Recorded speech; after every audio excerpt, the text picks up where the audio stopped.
Deus é bom. Ele faz umas paradas aí bem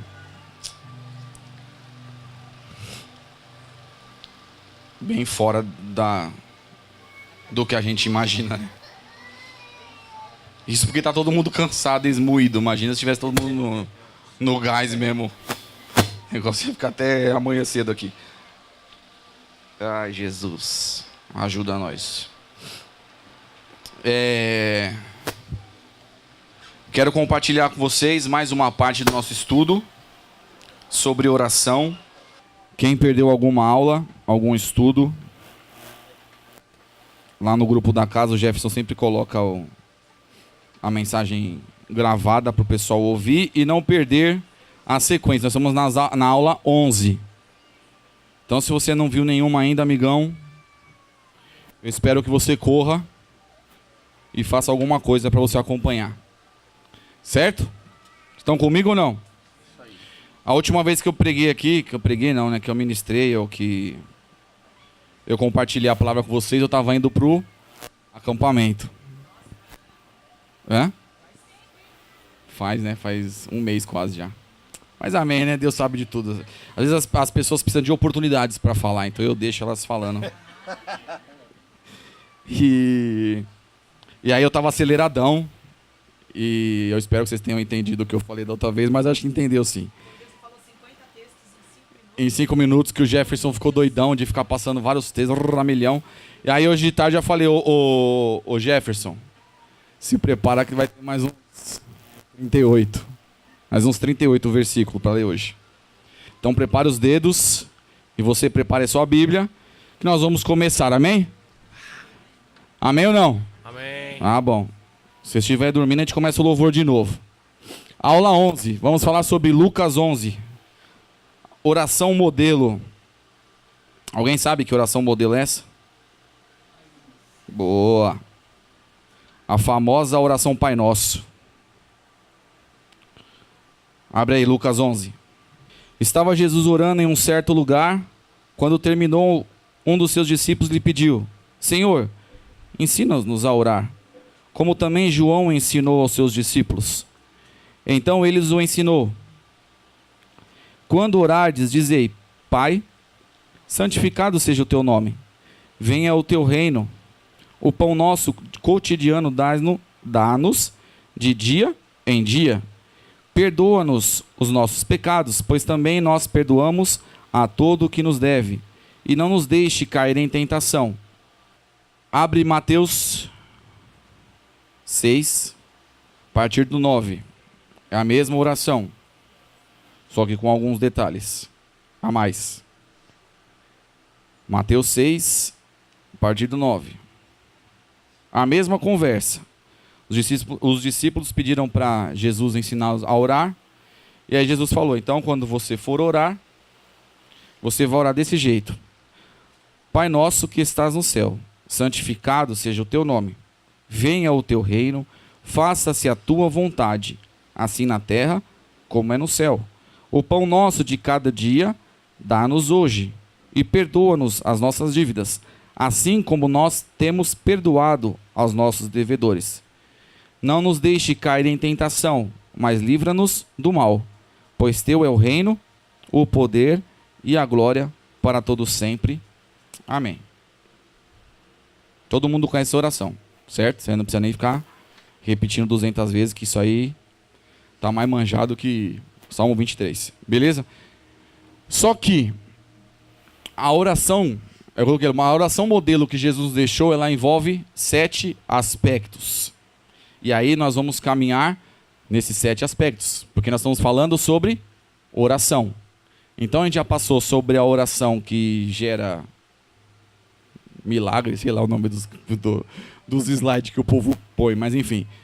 A oração que gera obediência, a oração que não sei o quê, vamos arrumar a casa de oração, o tema é oração. Então dentro do Pai Nosso, você tem todas?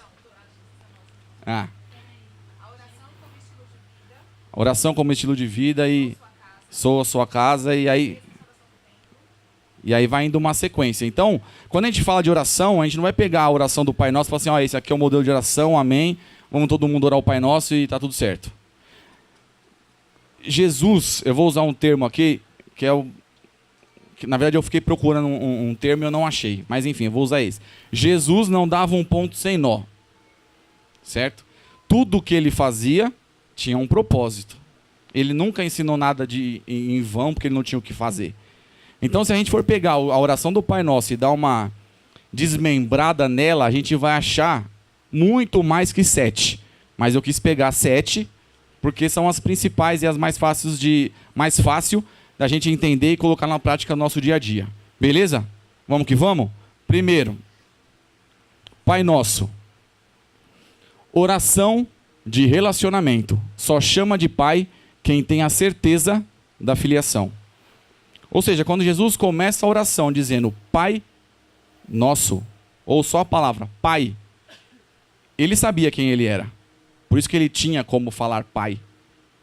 Então não tem como você chamar alguém de pai se você não sabe que ele é o seu pai. Você não entende a sua filiação. Você não pode chamar uma pessoa de pai. Você só chama o seu pai de pai porque ele é o seu. Certo? É meio óbvio isso. Então, primeiro aspecto que Jesus nos ensina na oração do Pai Nosso é ter um relacionamento de pai e filho. Certo? E a gente vai ler lá Romanos 8, a partir do 14. A gente vai ler o 14, o 15 e o 16. Pois todos os que são guiados pelo Espírito de Deus são o quê? São filhos de Deus. Mas para você ser filho de Deus, você precisa ser guiado pelo Espírito de Deus. Então o texto já começa assim: se você é guiado pelo Espírito de Deus, então você é filho.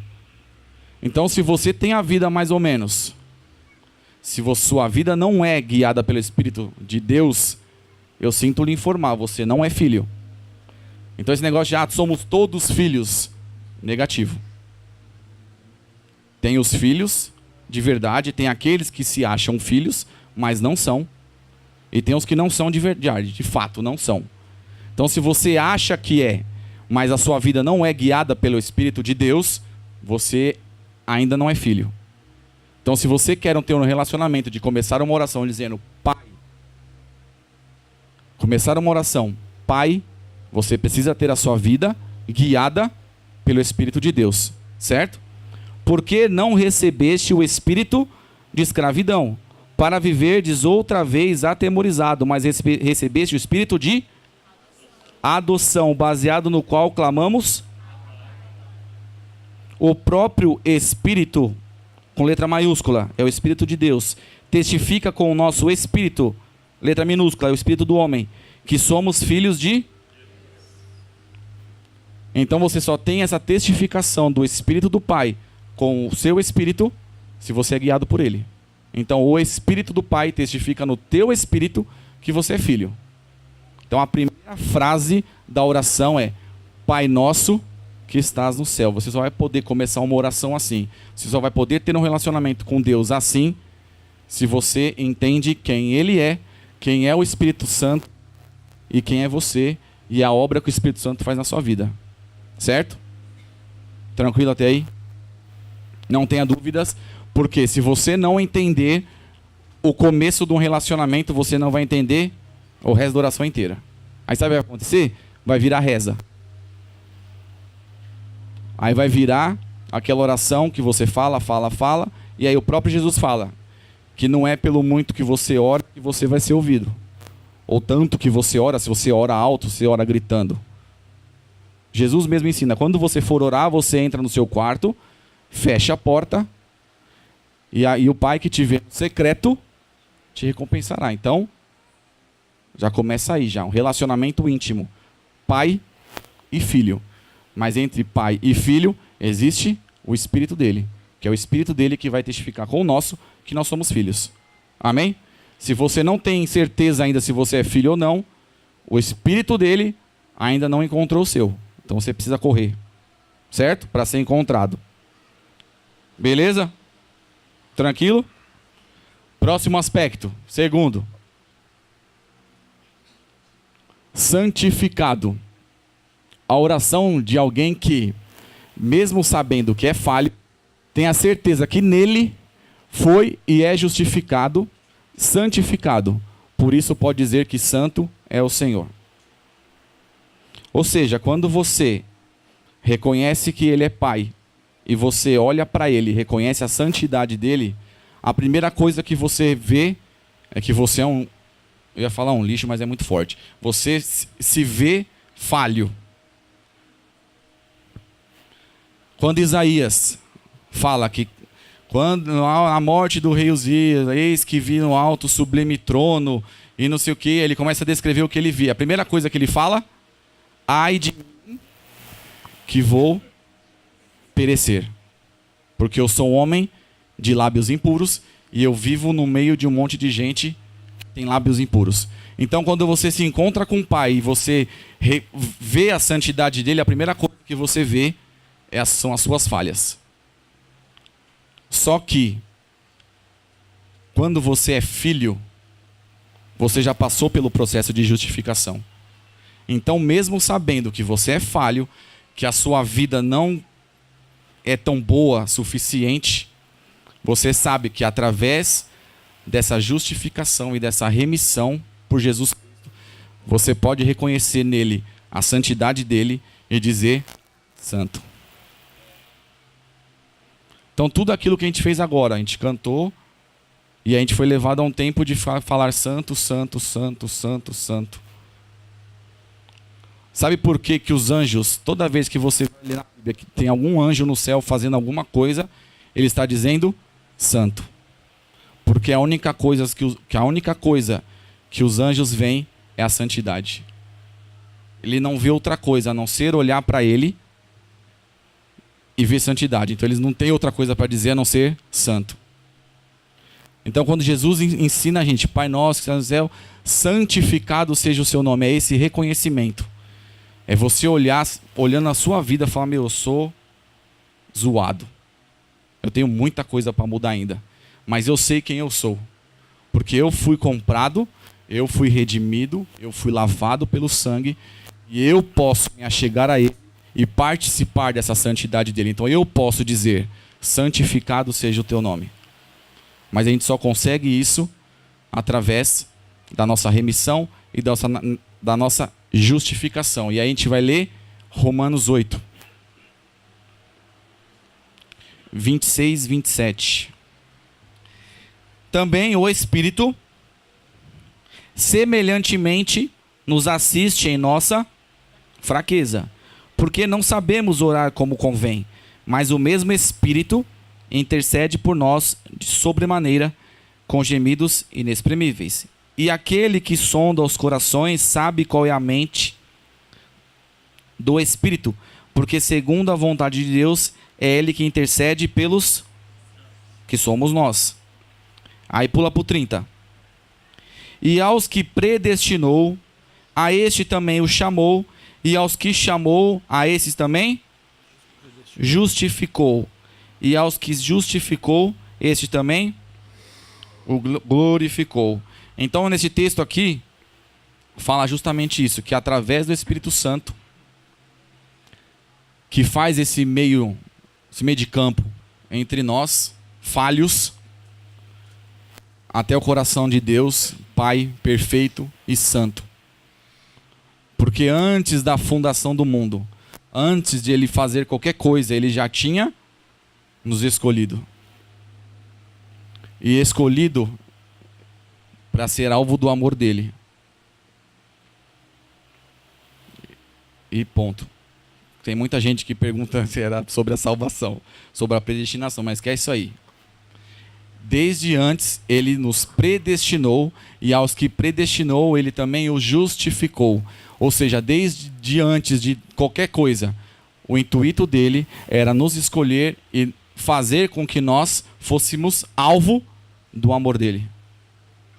Desde o princípio, o desejo dEle é que a gente fosse alcançados pelo amor dEle e justificado por este amor.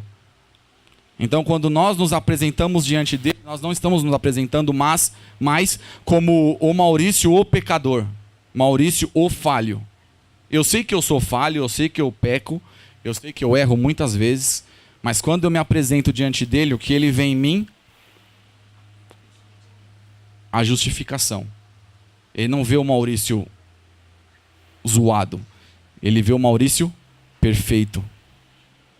E através disso a gente pode chegar diante dele e falar: santo é o teu nome, santificado seja o teu nome. Porque nós não nos apresentamos diante dele ruim, pecador. Porque quando nós nos apresentamos, ele nos vê santos, justificados, limpos, redimidos. Então guarda isso aí. Toda vez que você vê essa oração, você nunca mais vai olhar ela de outra maneira. Primeiro existe um relacionamento, pai e filho. Filiação através do Espírito Santo, que testifica isso em nós. E depois, com essa testificação, e através de Jesus Cristo, nós somos lavados, nós somos remidos, justificados. Aí nós podemos nos achegar a Ele e dizer santo. Amém? Então, seguindo. Reino e vontade. Venha a nós o teu reino, seja feita a tua vontade, assim na terra como é feita no céu. Essa parte quer dizer a oração que reconhece a autoridade do rei e sabe que tem essa mesma autoridade para manifestar esse reino. Então, quando você fala, venha a nós o teu reino e seja feita a tua vontade na terra como é feita no céu, você não tem que orar para ele vir aqui e para ele fazer, porque ele já nos comissionou a isso. Então, quando você fala que o teu reino venha, você está trazendo sobre você a responsabilidade que já foi dada, porque nós já fomos comissionados a isso, a ser embaixadores desse rei. Então, quando você pede isso, quando você está falando isso, você está se colocando diante dele, dizendo assim, ó, eu vou estabelecer o seu reino aqui. Pode, Senhor, fazer a tua vontade, porque eu vou aqui cumprir a tua vontade. Vamos ler lá? 2 Coríntios? 2 Coríntios 5,17. E assim, se alguém está em Cristo, é nova criatura. As coisas antigas passaram e eis que se fizeram novas. Ora, tudo provém de Deus, que nos reconciliou consigo mesmo por meio de Cristo, e nos deu o seu ministério da reconciliação, a saber, que Deus estava em Cristo reconciliando consigo o mundo, não imputando aos homens as suas transgressões, e nos confiou a palavra da reconciliação. De sorte que somos embaixadores em nome de Cristo, como se Deus exortasse por nosso intermédio, e em nome de Cristo, pois rogamos que vos reconcilieis com Deus. Ou seja, esse texto é meio complexo, mas enfim. Resumidamente, Deus nos levantou e nos chamou para participar de um ministério. E quando a gente fala sobre ministério, ele nos levantou e nos nomeou para um ministério. Não é ministério eclesiástico. Ai, Deus me chamou para ser levita. Que também não existe, mas enfim, vamos lá. Deus me chamou, me comissionou e me levantou para o ministério da dança. Esquece também isso aí. Quando se fala ministério, ele me comissionou e me levantou para esse ministério, é justamente implantar o reino dele na terra. Então, vamos abrir nossa cabeça um pouco e esquecer um pouco as quatro paredes. Você foi chamado, levantado, comissionado para implantar o reino de Deus, o reino dos céus aqui na terra. Não só isso, mas você foi chamado para o ministério da reconciliação. E não é reconciliação entre um homem e outro, entre uma pessoa e outra. É reconciliar a criação com o Criador. É reconciliar o mundo novamente para o propósito inicial. Então, quando a Bíblia fala que ele nos chamou e nos colocou como embaixador, é justamente isso, é você trazer o que é da sua terra, que não é aqui, e implantar aqui. Entenderam ou não? Mas enfim, quando se fala assim, embaixador, o embaixador de sei lá de que país está no Brasil e tem a embaixada sei lá do que. Quando você vai na embaixada de sei lá o que, de que país que for, as leis lá de dentro é regida pela lei do país original. Não é regida pela lei do Brasil. E o negócio é tão louco que uma vez teve uma época na minha vida que eu trabalhei em Foz do Iguaçu. E lá quase não tem crime, né? Na Tríplice Fronteira quase não tem crime nenhum lá, tá tranquila a cidade. Aí o que acontece? Uma vez, durante a noite, teve uma confusão logo na rua onde eu morava, porque eu acabei alugando uma casa lá. Aí, na rua que eu tava morando, morreu o cara lá, por causa, vou saber, né? Bonzinho, mas enfim, ele morreu. Aí o que aconteceu? Ele caiu da barriga pra cima na calçada da Embaixada Paraguaia. E da barriga para baixo ele caiu no meio da rua. Ele ficou lá porque falou, ele caiu no Paraguai ou ele caiu no Brasil? Quem vai mexer no corpo? A polícia paraguaia ou a polícia brasileira? Você vê como o negócio, até a calçada, envolve o... E eu, na verdade, eu nem sei quanto tempo ele ficou lá, porque eu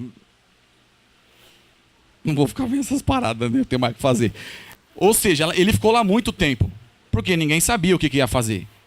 Isso quer dizer, quando nós entendemos que nós somos embaixadores desse rei, e nós temos que implementar esse reino aqui, ou seja, é a vontade dele, é o reino dele que você tem que fazer aqui. E quem vai fazer isso? É ele que vai ter que descer da eternidade e vir. Eu acredito que tudo que ele precisava fazer, ele já fez. Por isso que você está aqui hoje. Então, qual que quem tem que continuar fazendo ou ser um embaixador e implementar o reino dele aqui na Terra? Quem? Eu. Então, quando você fala, venha o teu reino e seja feita a tua vontade na Terra, como é feita no céu, você está trazendo para a Terra uma realidade que existe lá. Só que não é ele que vai vir aqui fazer, é você que tem que fazer. Você foi comissionado, eu fui comissionado, então a responsabilidade é minha. Ligando na aula que a gente teve sobre dons, os dons foram distribuídos quando Jesus subiu para a gente continuar na terra fazendo o que ele já estava fazendo. Então, amigão, não tem para onde você fugir. Você entrou nesse barco de ser cristão, amigão?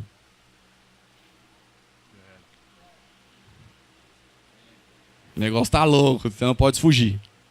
Entrou, já era. Não pode pedir para sair. Hã? Mas não vai sair. Então a gente tem que começar a entender isso logo. Pra gente remir o tempo. Certo? Vamos ler lá. Calma hoje. Primeira Pedro. Só pra gente fechar essa. Esse texto também já é manjadão. Mas eu vou fazer você pensar só em uma palavra desse texto inteiro. 1 Pedro 2,9. Vós, porém, sois raça eleita, sacerdócio real, nação santa, povo de propriedade exclusiva de Deus, a fim de proclamardes as virtudes daquele que vos chamou das trevas para sua maravilhosa luz. A fim de proclamardes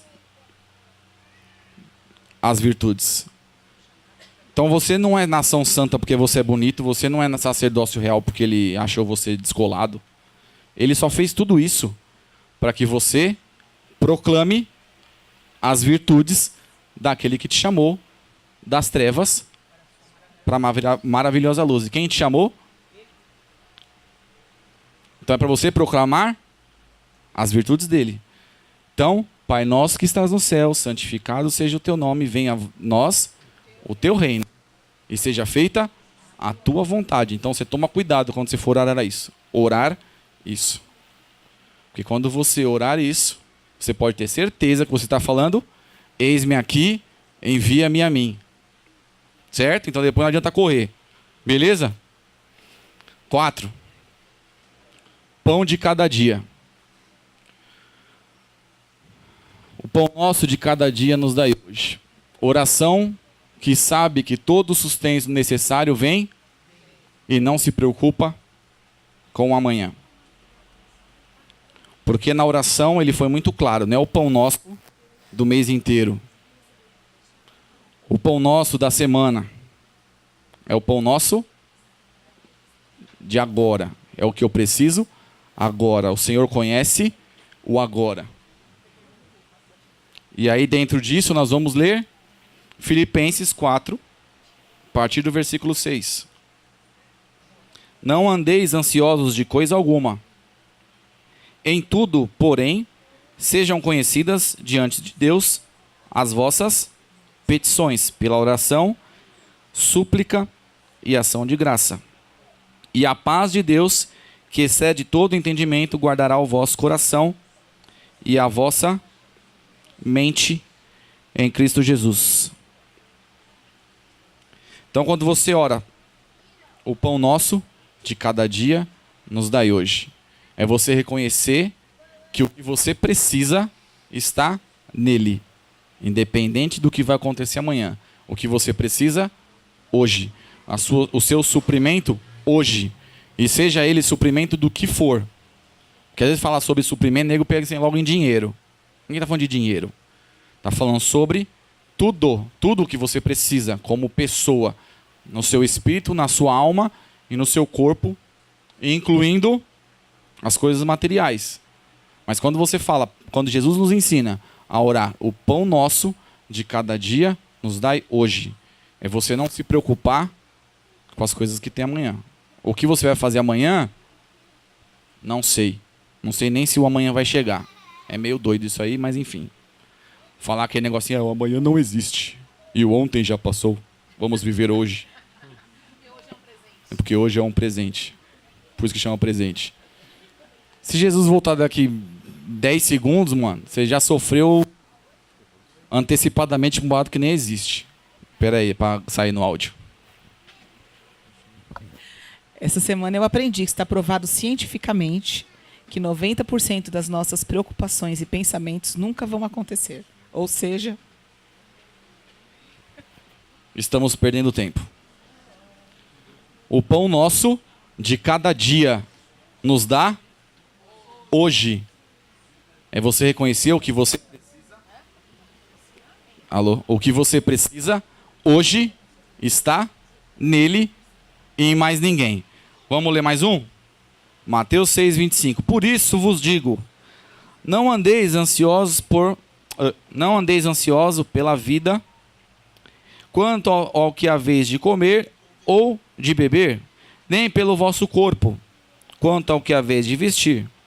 Não é a vida mais que o alimento, e o corpo mais do que as vestes? Observai as aves do céu, não semeiam, não colhem, não ajuntam. Contudo, vosso Pai, o seu Pai celestial, as sustenta. Porventura não valeis mais vós, muito mais do que essas aves? Qual de vós, por ansioso que esteja, pode acrescentar um côvado ao curso da sua vida? Ou seja, se contente com hoje. O pão nosso de cada dia nos dá hoje. Ponto. Amanhã, se você acordar, você vai falar: o pão nosso de cada dia nos dá hoje. E se você acordar domingo, o pão nosso de cada dia nos dá hoje. Certo? Porque o texto está falando aqui, quem aqui é tão ansioso, tão assim, tão preocupado com amanhã, que é capaz de colocar um côvado, ou seja, uma medida de qualquer coisa na sua curso da sua vida ou na sua altura? Alguém pode fazer isso? Então, se você não pode fazer isso, logo você não pode dirigir a sua vida no amanhã. Por isso nós temos um papai querido que nos ama e cuida todos os dias e dá todos os dias o que nós precisamos para o dia. Então Jesus está nos ensinando a ficar tranquilo, tranquilo. Entregue teu caminho ao Senhor, confia nele e tudo fará. Ponto. Certo? Tranquilo? Próximo. Perdão. Oração de quem é livre de alma, livre de culpa e de quem já foi perdoado. Perdoai as nossas ofensas, assim como nós perdoamos.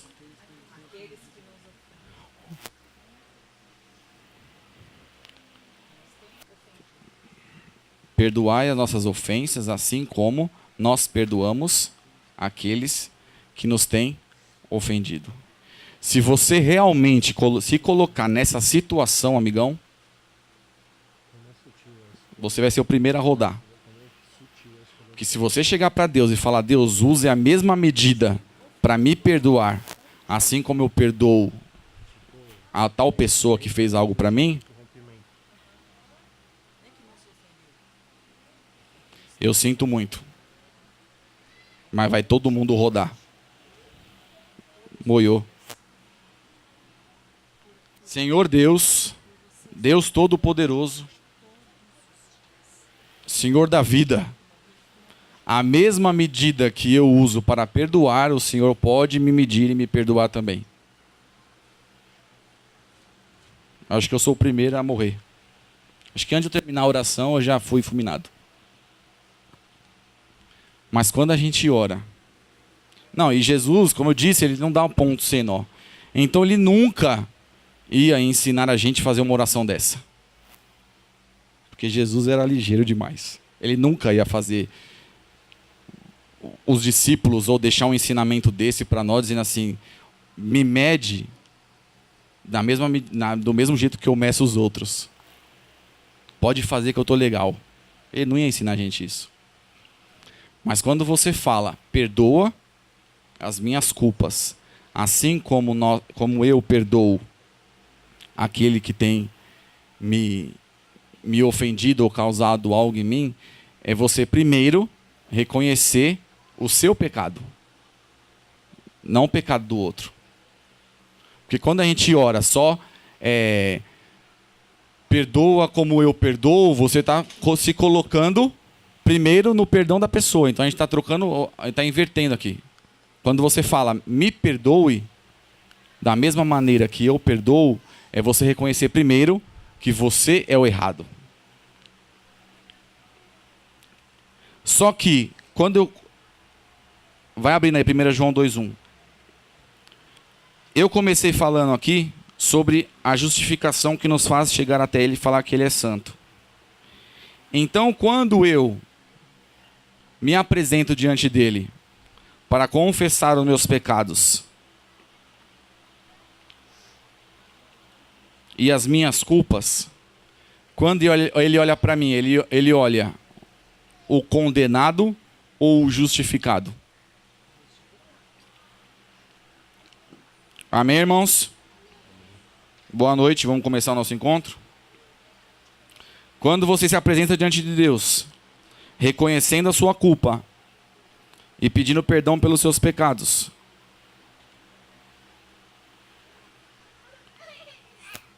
Ele te vê o condenado ou Ele te vê o justificado? Então, quando Ele te vê justificado, você tem condições de manifestar esse mesmo amor na vida do outro. Então é como se você estivesse falando, assim como o Senhor me perdoa, assim como o Senhor me vê, porque eu sei que eu sou errado, eu sei que eu sou falho, eu sei que eu estou pecando, eu sei que eu pequei, mas eu estou me redimindo, estou confessando meu pecado, estou me arrependendo, e Ele olha para mim como justificado. É dessa mesma maneira que eu tenho que olhar para aquele que tem me ofendido. Não como aquele safado pilantra. Mas eu tenho que olhar ele como Cristo, como o Pai me olha. Por isso que é difícil. Porque nós não conseguimos olhar como o Pai olha. Porque a gente olha com os nossos olhos. Então, se a gente está errado, o outro é errado, só que ele é um pouquinho mais errado. Então eu não tenho condições de me achegar a Deus e confessar os meus pecados sabendo que eu tenho que perdoar o outro. Estão me entendendo ou não? Então vamos ler lá? 1 João 2, versículo 1. Filhinhos meus, essas coisas vos escrevo para que não pequeis. Se, todavia, alguém pecar, temos um advogado junto ao Pai, Jesus Cristo, o justo. Ele é a propiciação pelos nossos pecados, e não somente pelos nossos próprios, mas ainda pelo mundo inteiro. Ele é o quê? A propiciação. Sabe o que é a propiciação? A propiciação é a mesma coisa que troca. É a reconciliação. Então, quando a gente confessa e se chega ao Pai como pecador, reconhecendo que nós somos pecadores, Ele não olha para nós como o sujo, o imundo. Ele olha para nós e nos vê justificado através de Jesus Cristo. Então, Ele nos olha através de Jesus Cristo, através do sangue de Jesus Cristo. Então, quando a gente fala, Pai, perdoa as minhas ofensas, assim como eu perdoo. Lembrando, não é colocando na mesma condição. O caminho é ao contrário. Então, eu sou perdoado, eu sou justificado, eu tenho essa consciência que mesmo sendo pecador, mesmo cometendo pecado, eu diante dele continuo sendo limpo. Eu continuo sendo justificado. Então, por causa disso, eu posso chegar diante do meu irmão e liberar perdão para ele. Estão entendendo? Hebreus 10, a partir do 12. Tá? Jesus, porém, tendo oferecido para sempre um único sacrifício pelos pecados, assentou-se à destra de Deus, aguardando daí em diante até que os seus inimigos sejam postos por estrado dos seus pés. Porque com uma única oferta aperfeiçoou para sempre quantos estão sendo santificados. E disto nos dá testemunho também o Espírito Santo, porquanto, após ter dito, esta é a aliança que farei com eles.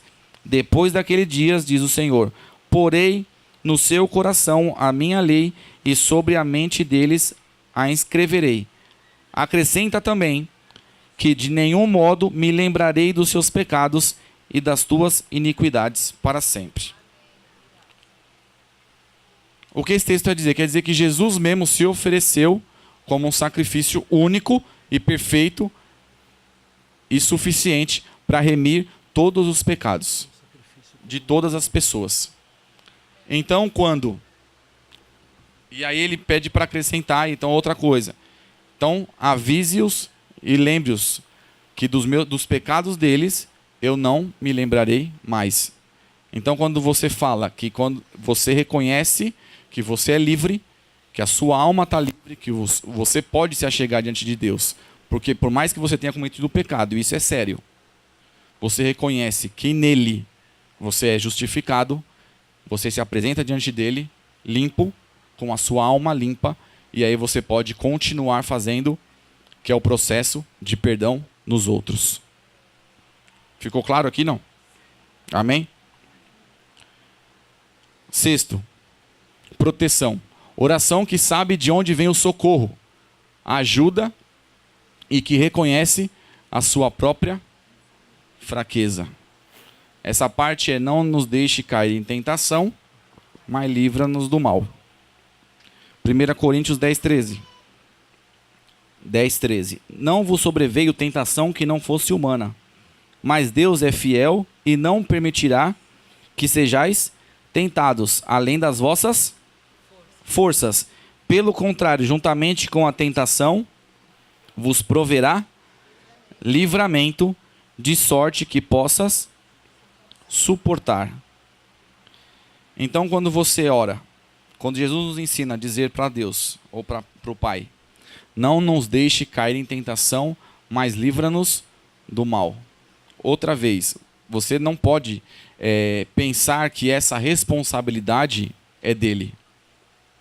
Quando você reconhece que não me deixe cair em tentação, não é que ele vai pegar você, vai te colocar no meio de um negócio e vai falar assim, vamos ver agora se ele vai conseguir sair. Ele não vai fazer isso.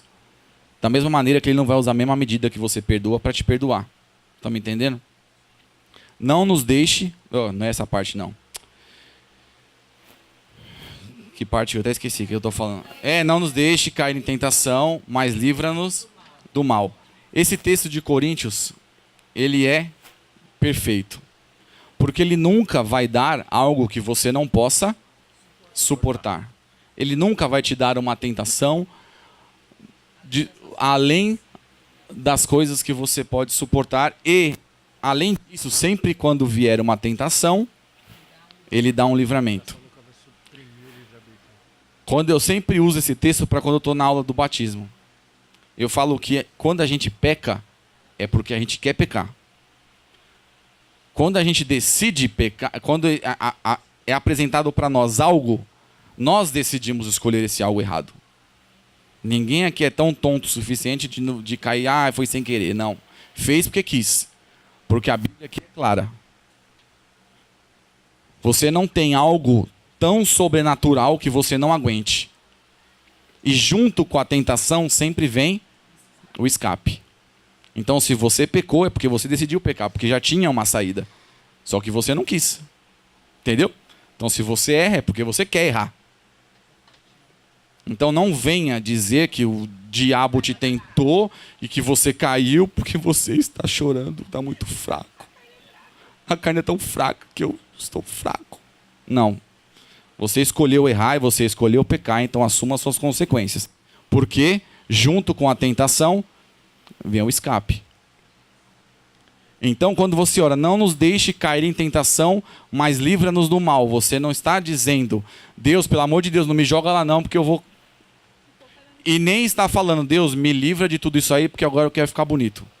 Não, você vai ter tentação, como você vai ter o pecado. Então, quando você ora isso, você está dizendo, reconhecendo que você é fraco e que você precisa da ajuda do Espírito Santo para que quando vier a tentação, você consiga enxergar a porta de saída. Entendeu? Não me deixe cair em tentação, mas livra-me do mal. Livra-me do mal. Lembra a oração que Jesus fez? Senhor, eu não peço para que você os tire do mundo, mas que você os livre do mal. Então você vai ter luta, óbvio que você vai ter. Você vai chegar num fundo de um beco com duas saídas. Não é um beco sem saída, é um beco com duas saídas. A errada e a certa. Então a sua oração, quando você fala, não me deixe cair em tentação, mas livra do mal, é justamente isso. Quando eu estiver lá, Espírito Santo, eu sou fraco. Se o Senhor me deixar, eu vou cair. Então eu preciso de você para me ajudar. Então me ajude a escolher a porta certa. A porta número 1 ou a porta número 2. Tem um rio aqui, pula no rio. Agora vem um jacaré. Lembra disso aí? Não, né? Esquece, deixa pra lá. Serginho Malandro, a porta dos desesperados. Que tinha bicicleta, que tinha... Mas enfim, tá bom. Desculpa aí, o pessoal que tem mais de 40 anos. Vai lá. Meu Deus, essa eu fui longe demais. Salmo 121. Salmo 121. Salmo 121. Elevo meus olhos para o monte. De onde me virá o socorro? Meu socorro vem do Senhor, que fez os céus e a terra. Ele não permitirá que os teus pés vacilem. Não dormitará aquele que te guarda. É certo que não dormitará. Não dormita. Nem dorme o guarda de Israel. Dormitará é cochilar, tá? Dá aquelas pestanadas de meia hora. Igual alguns fazem, mas deixa pra lá. 5. O Senhor é quem te guarda. O Senhor é a sua sombra à tua direita. De dia não te molestará o sol, nem de noite a lua. O Senhor te guardará de todo mal, guardará a tua alma. O Senhor guardará a tua saída, a tua entrada, desde agora e para sempre. Amém? Isso aí não tem nem o que discutir. Então, se ele te dá toda essa proteção, é óbvio que ele não vai te jogar no meio de um nada. Tipo o jogo da sorte. Vamos ver se ele vai acertar a porta ou não. É você reconhecer que fala, Espírito Santo, me ajuda. Porque se eu for escolher, eu vou errar. Então o Senhor me ajude a escolher. E por fim, a adoração. Oração que reconhece o ser adorado.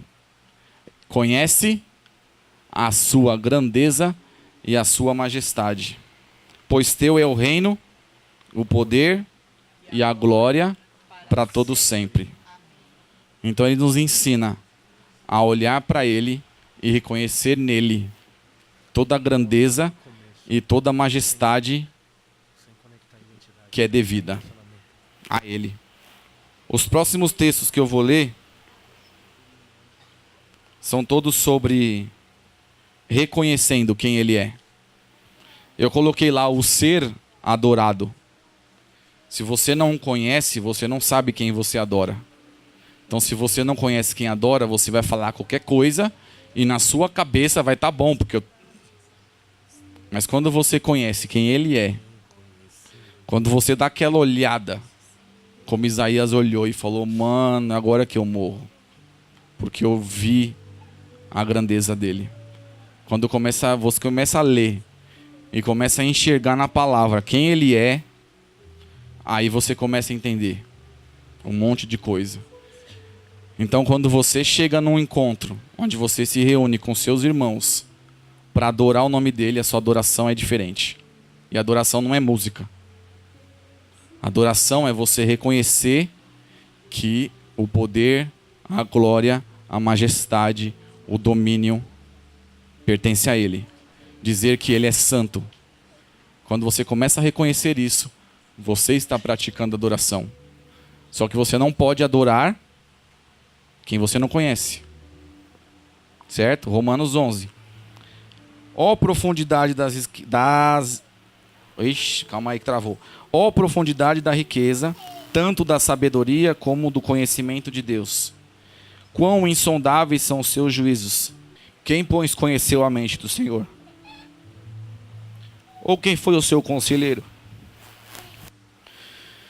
Ou quem deu primeiro a ele para que venha a ser restituído? Porque dele, por meio dele e para ele são todas as coisas. A ele, pois, a glória eternamente. Jesus nos ensina a conhecê-lo de verdade.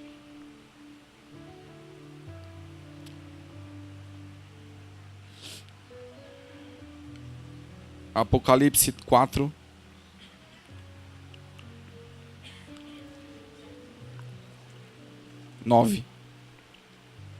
Quando estes seres viventes derem glória, honra e ação de graça ao que se encontra sentado no trono e ao que vive pelos séculos dos séculos. Os 24 anciãos prostrar-se-ão diante daquele que encontra sentado no trono, adorarão o que vive pelos séculos dos séculos e depositarão as suas coroas diante do trono, proclamando: Tu és digno, Senhor e Deus nosso, de receber a glória, a honra e o poder, porque todas as coisas tu criastes. Sim, por causa da tua vontade vieram a existir e foram criadas. Jesus nos ensina a reconhecer quem ele é.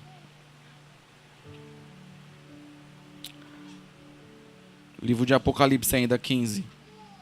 E entoavam o cântico de Moisés, servo de Deus, e o cântico do Cordeiro, dizendo: Grande e admiráveis são as tuas obras, Senhor Deus Todo-Poderoso.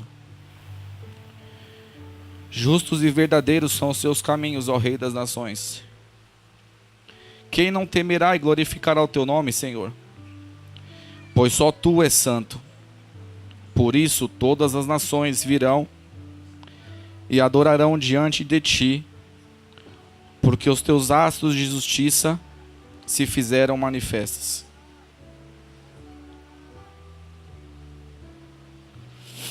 Jesus nos ensina, depois de tudo isso, depois de reconhecer que ele é o nosso Pai, que nós estamos aqui fazendo algo que ele nos comissionou, depois de nos fazer entender que diante dele nós somos redimidos e justificados, quando nós entendemos que tudo que nós precisamos está nele, Quando nós reconhecemos e entendemos que o Espírito Santo está conosco todos os dias, nos ajudando a escolher o caminho certo, Ele nos ensina a reconhecer quem o Pai é, na sua plenitude, na sua majestade, reconhecer que Ele é grande, que Ele é santo.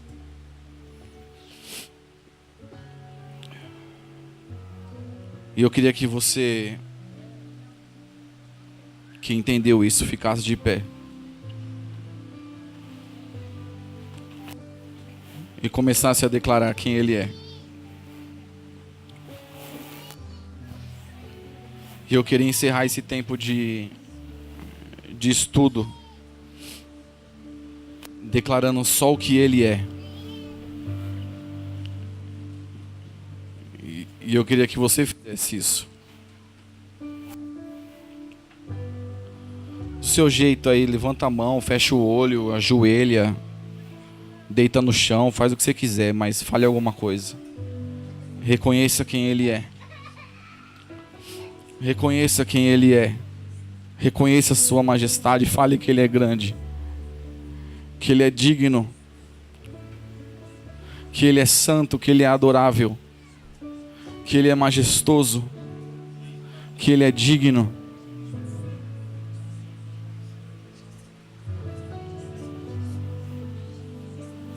Essa é a verdadeira adoração. Quando nós reconhecemos quem Ele é, quando nós entendemos quem Ele é, quando nós conseguimos visualizar quem Ele é e nós conseguimos visualizar a Tua grandeza.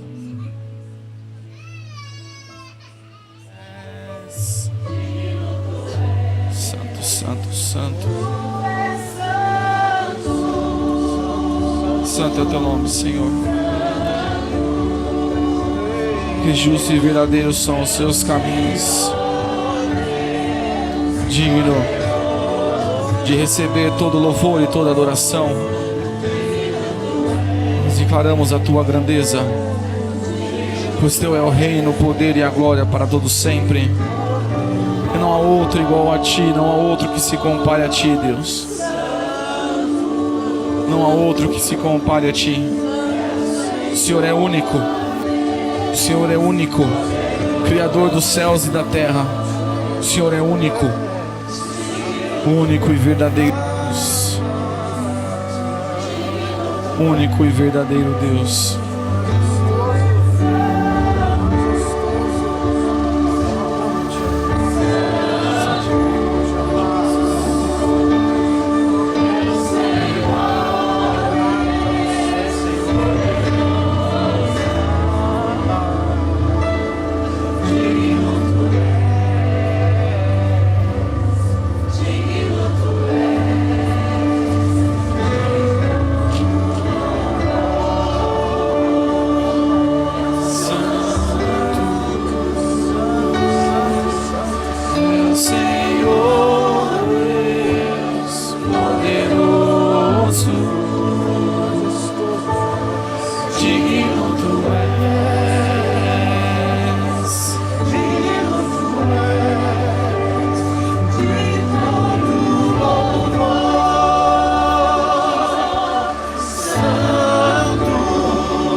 Santo, santo,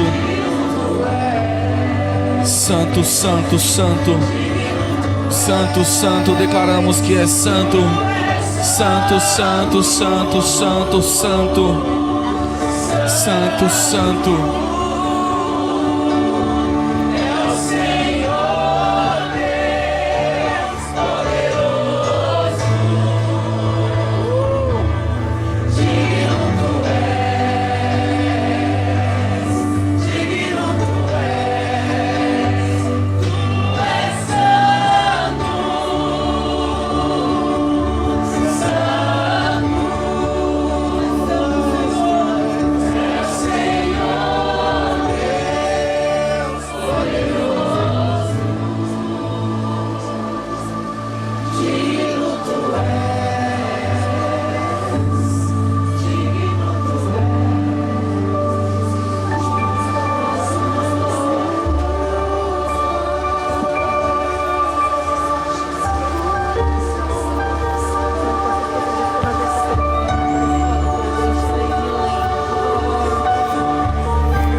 Aleluia, Senhor. Repitam comigo assim: obrigado, Pai, porque em Ti, através do Seu Filho, nós fomos reconciliados e temos uma nova vida. Obrigado, Pai, em nome de Jesus. Glória a Deus. Dá um abraço no seu irmão.